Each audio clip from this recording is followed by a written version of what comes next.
सहनी जिंदाबाद जिंदाबाद जिंदाबाद, नीतीश कुमार जिंदाबाद जिंदाबाद जिंदाबाद, नीतीश कुमार। मदन सहनी जी मंत्रिमंडल में शामिल हो रहे हैं और उनके समर्थक को आप देख सकते हैं कि मखाने का बड़ा सा माला लेकर के उनके स्वागत के लिए यहाँ पर आए हुए हैं। माननीय मंत्री मदन सहनी जी के लिए लाया गया है 85 बहादुरपुर विधानसभा दरभंगा, जो आज पिछड़ा का बेटा और समाज सेवी संघर्षशील हैं और क्षेत्र के विकास के लिए और बिहार के विकास के लिए निरंतर प्रयास कर रहे हैं। और ये चौथी बार माननीय मदन सहनी जी शपथ ग्रहण ले रहे हैं मंत्रिमंडल का। आज नीतीश कुमार जी के मंत्रिमंडल का विस्तार होने जा रहा है, किनके खाते में कितने मंत्री आएंगे, इस पर आप कुछ अपनी राय। भाई आप देखिए, आप लोग चौथे स्तंभ हैं, आप लोग को तो पता होगा, पहले से पूरा मीडिया में चल रहा था और मैंने चौथे स्तंभ के थ्रू ही जाना कि कैबिनेट का एक तरह से मीटिंग भी होगा। उसके पहले आज मंत्रिमंडल है और उसका शपथ समारोह रखा गया है, तो कोई काट नहीं सकता है, सही चीज़ है। एक चीज़ मैं आप लोग के माध्यम से बता दूं और अच्छी तरह से बता दूं, हमारे नेताजी काम में विश्वास करते हैं और काम ही बोल रहा है पूरे विश्व में इनका। आज चले जाइए मेरीन ड्राइव, जहाँ सड़क का स्तर भी नहीं था, वहाँ इन्होंने सड़क के साथ रोड बनाने के साथ बहुत तरह से काम करने का काम किया।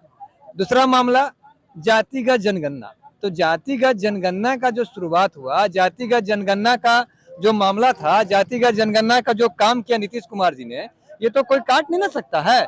नीतीश कुमार जी ने हमेशा काम करने में विश्वास करते हैं। अब जो हमें विशेष राज्य के दर्जा देगा तो हम लोग उसी का ना सपोर्ट कर लेंगे। अब आ जाइए नीतीश कुमार जी, जेपी साहब, लोहिया जी, कपूरी जी को, ये तीनों को उन्होंने आइडियल माना। ये चीज को कोई काट ही नहीं सकता है। इसी से प्रेरणा के लेने के लिए तेजस्वी यादव कुछ दिनों के लिए अलग हो गए थे, फिर सोचे कि हमें कुछ कमी है, मैं नीतीश चाचा के साथ आऊंगा तो मैं इनसे प्रेरणा लूंगा और बिहार में आगे बढ़ाने के बाद नीतीश कुमार जी के हाथ को मजबूत करने का आगे काम करूंगा। अब आ जाइए आप तीसरा मुद्दा पर, कहा गया है कि बिहार में काम नहीं हो रहा है। अब हमारे सहयोगी दल रहे थे, अब बीजेपी के लोग, तो आरोप तो लगता रहता है, आना जाना लगा है। तो मैं एक बात बता दूं उनको, आप ही के मंत्री एक नहीं, दो नहीं, तीन तीन चार चार को मंत्री हैं बिहार से केंद्र में, उन्होंने समय ही नहीं दिया हमारे मंत्री को मिलने का। जब जाए तो भाई अभी समय नहीं है, मतलब बहाना करके समय नहीं देते थे। तो भाई इससे तो काम आपका भी दिक्कत हुआ, हमारा भी दिक्कत हुआ। सदन में नहीं चलने दिया, न लोकसभा, न राज्यसभा, न विधानसभा, न विधान पार्षद। तो ये तो भाई अब उनको ना सोचना है। आरोप तो लगता रहता है, ऐसा कोई मामला नहीं है बिहार के साथ। इन्होंने बिहार के साथ थोड़ा सा अवहेलना होने का कारण अपने आप को उन्होंने बनाया।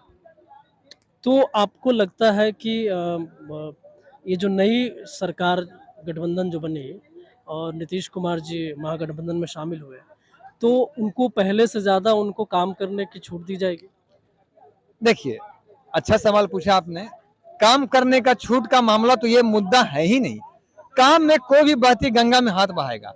अब नीतीश कुमार ने इतना बिहार में कर दिया है काम कि अभी हम लोग को स्टेट लेवल का दर्जा मिला, अगर स्टेट में नेशनल लेवल का दर्जा मिला, तो भाई ये जेडीयू ने ना बोल रहा है, ये नीतीश कुमार का बात बोल रहा है सब, कि नीतीश कुमार ने वो जेपी साहब के साथ काम किया, नीतीश कुमार लोहिया जी के साथ काम किया, नीतीश कुमार ने कपूरी जी के साथ काम, एक तरह से स्रोत बना।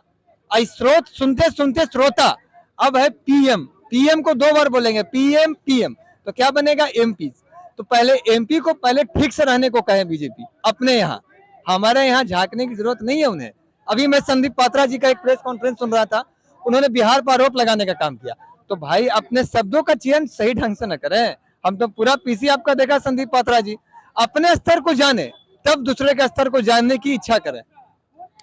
बीजेपी वाले तो कह रहे हैं कि नीतीश कुमार जो आज बिहार में जो कुछ कर पाए हैं तो वो भाजपा के साथ गठबंधन के बाद ही कर पाए, क्योंकि राजद को वो जंगल राज मानते हैं। आज भी कहते हैं कि नीतीश कुमार फिर वहीं चले गए तो बिहार का विकास नहीं होगा। तो आप इसको किस नज़र से देखते हैं? देखिए, मैं आपको एक बात बता दूं, जंगल में बहुत सारे जानवर रहते हैं। अब भाई तो उसमें कोई कहीं चले जाए तो वो तो हम क्या करें। नीतीश कुमार जी से प्रेरणा लेने का, जंगल में पेड़ पौधा है ना भाई, तो इतना बढ़िया हरित बिहार है, तो कोई भी देखेगा अरे साला हरित बिहार नीतीश कुमार ने किए हैं। हर जगह में हमारे माननीय विधायक, हमारे माननीय मंत्री, हमारे माननीय विधान पार्षद, हमारे माननीय पत्रकार बंधु ने पेड़ लगाने का काम किया। ये तो सोच तो कोई दर्शाता है ना कि क्या जंगल राज था और क्या मंगल राज है। कोई कहीं नहीं जा रहा है, कोई नहीं कोई काम कर रहा है, नेता नीतीश कुमार काम कर रहा है। ये चीज को कोई काट नहीं सकता। अरे भाई कल तक दूरी थी, आज साथ है, आना जाना लगा रहता है। भविष्य में कौन जाना गया। 2024 के पीएम हमारे नीतीश कुमार अगर बनते हैं तो ये जनता की जीत नहीं, पूरे जनता का एकता का जीत का स्वरूप है। तो क्या नीतीश कुमार जी को विपक्ष जो है वो प्रधानमंत्री के लिए, क्या उनको उम्मीदवार के लिए एक विकल्प मानते हैं? देखिए प्रधानमंत्री का विकल्प, अरे भाई प्रधान तो सभी रहता है मालिक। अब उसमें मंत्री कितने आते हैं जाते हैं, प्रधान एक ही ना होता है भाई, प्रधान संपादक। तो भाई इससे बड़ा तो कोई नहीं है। प्रधानमंत्री बन गए तो अच्छी बात है। अब वो बनेंगे 14 वाले 24 में आएंगे कि नहीं आएंगे, ये तो उनके जनता, हमारी जनता तो सब एक है, जवाब देगी ना। बहुत बहुत आपका धन्यवाद। आपका नाम क्या हुआ? आशीष कुमार, जनता दल यूनाइटेड नालंदा से हूँ मैं। बहुत बहुत शुक्रिया आपका आशीष जी।